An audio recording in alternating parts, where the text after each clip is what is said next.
તો ચાલો આજે વાત કરીએ અંગ્રેજીના 3 એવા શબ્દોની જે દેખાવમાં ભલે નાના હોય પણ ખરેખર ખૂબ જ પાવરફુલ છે. આ શબ્દો છે અબાઉટ, કન્સર્નિંગ અને રિગાર્ડિંગ. આને બરાબર સમજી લઈએ ને તો પ્રોફેશનલ અને એકેડેમિક રાઇટિંગ એકદમ નેક્સ્ટ લેવલ પર પહોંચી જાય.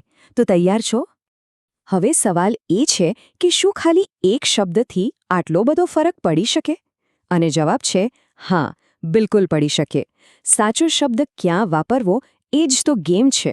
પછી ભલે એ પરીક્ષામાં સારા માર્ક્સ લાવવાની વાત હોય કે પછી ઓફિસમાં પોતાની એક અલગ ઓળખ બનાવવાની. આ નાની નાની વાતો જ તમારી ભાષા પરની પકડ બતાવે છે. તો ચાલો શરૂઆત કરીએ આપણા સૌથી જાણીતા શબ્દ અબાઉટથી. અને આપણે બેઝ બનાવીશું અને પછી આગળ વધીશું. જુઓ, અબાઉટનો સીધો સાદો મતલબ થાય છે વિશે. આ એ શબ્દ છે જે આપણે બધા લગભગ રોજ વાપરીએ છીએ, ખરું ને? મિત્રો સાથે ગપ્પા મારતા હોઈએ કે કોઈ સામાન્ય વાતચીત કરતા હોઈએ, અબાઉટ તો આપણી સાથે જ હોય છે. આ ઉદાહરણો પર એક નજર નાખો. કેટલા સિમ્પલ અને નેચરલ લાગે છે. જેમ કે a meeting about company growth કે પછી અ કોન્વર્ઝેશન અબાઉટ કરિયર ઓપોર્ચ્યુનિટીઝ. એકદમ સીધી અને સરળ રીતે વિષયની રજૂઆત થઈ જાય છે. અને હવે એક મસ્ત ટિપ. જ્યારે પણ તમે કેઝ્યુઅલ વાતચીત કરતા હો અને કન્ફ્યુઝ થાઓ કે કયો શબ્દ વાપરવો, તો બસ આંખ બંધ કરીને અબાઉટ વાપરી લો. મોટે ભાગે એ એકદમ પરફેક્ટ જ બેસ્ટ છે. આ એક સેફ ઓપ્શન છે. ચલો હવે એક એવી ભૂલની વાત કરીએ જેમાં ઘણા લોકો ફસાય છે. આપણે ઘણીવાર ડિસ્કસ અબાઉટ બોલી દઈએ છીએ, પણ એ ખોટું છે. યાદ રાખો, ડિસ્કસ શબ્દમાં જ વિશે ચર્ચા કરવીનો અર્થ આવી જાય છે. એટલે અબાઉટની જરૂર જ નથી. સાચું વાક્ય છે લેટ્સ ડિસ્કસ ધી ઇશ્યુ. આ નાની વાત છે પણ ખૂબ જ મહત્વની છે. સારું, તો અબાઉટ તો ક્લિયર થઈ ગયું. હવે આપણી ભાષાને થોડી અપગ્રેડ કરીએ. કન્સર્નિંગ અને રિગાર્ડિંગ. આ બે શબ્દો તમારી વાતચીતને વધુ પ્રોફેશનલ અને ફોર્મલ ટચ આપશે. વિચારો કે કન્સર્નિંગ એક એવો શબ્દ છે જે ફોર્મલ કપડાં પહેરીને આવે છે.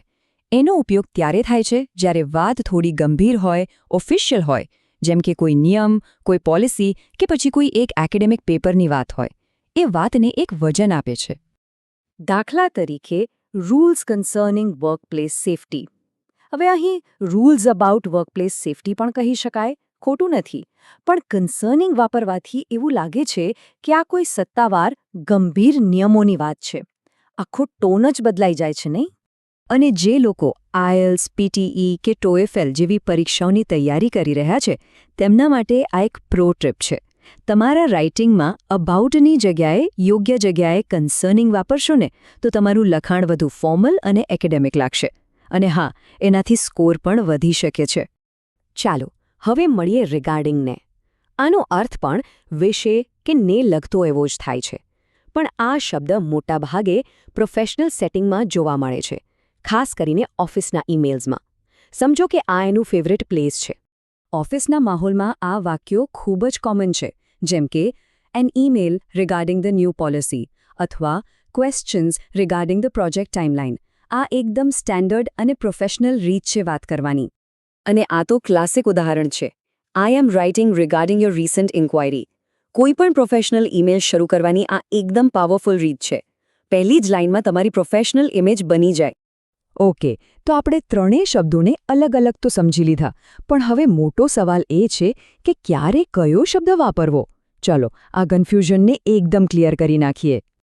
આ ટેબલ પર એક નજર નાખો. આ બધું એકદમ સિમ્પલ કરી દેશે. જો અબાઉટ છે એ આપણો રોજિંદો દોસ્ત છે કેઝ્યુઅલ વાતચીત માટે. કન્સર્નિંગ થોડું ફોર્મલ છે, જે નિયમો, પોલિસી જેવી સત્તાવાર બાબતો માટે વપરાય છે. અને રિગાર્ડિંગ એ પ્રોફેશનલ દુનિયાનો રાજા છે, ખાસ કરીને ઈમેલ્સ અને ઓફિશિયલ કમ્યુનિકેશન માટે. બસ આટલું જ છે. ચાલો હવે આ બધી થિયરીને પ્રેક્ટિકલમાં જોઈએ. આપણે અમુક રિયલ લાઈફ ઓફિસ સિચ્યુએશન જોઈએ જેથી ખ્યાલ આવે કે આ શબ્દો ખરેખર કેવી રીતે વપરાય છે. આ ઉદાહરણોને ધ્યાનથી જુઓ. મીટિંગમાં બજેટની વાત છે તો રિગાર્ડિંગ વપરાયું. ડેટા સિક્યોરિટીની નવી પોલિસી છે તો કન્સર્નિંગ. અને સાવ હળવી વાત ટીમ લંચની તો ત્યાં અબાઉટ આવ્યું. જોયું, બધો જ ખેલ કોન્ટેક્સ્ટ એટલે કે સંદર્ભનો છે. તો આ હતું આપણું મુખ્ય સેશન. પણ પૂરું કરતા પહેલા એક ક્વિક રીકેપ થઈ જાય અને થોડી પ્રેક્ટિસ પણ કરી લઈએ, જેથી બધું બરાબર યાદ રહી જાય. ચાલો આને એકદમ શોર્ટકટમાં યાદ રાખીએ.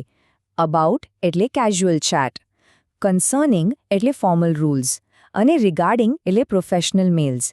બસ આ 3 વાક્યો યાદ રાખી લો, ક્યારે ગડબડ નહીં થાય. અને હવે જતા જતા તમારા માટે એક સવાલ. વાક્ય છે, the committee released a statement dash the recent security incident. હવે અહીં ખાલી જગ્યામાં શું આવશે? વિચારો. આ એક સત્તાવાર નિવેદન છે કોઈ સુરક્ષા ઘટના વિશે. તો શું લાગે છે, અબાઉટ, કન્સર્નિંગ કે રિગાર્ડિંગ? મને ખાતરી છે કે તમને જવાબ મળી ગયો હશે.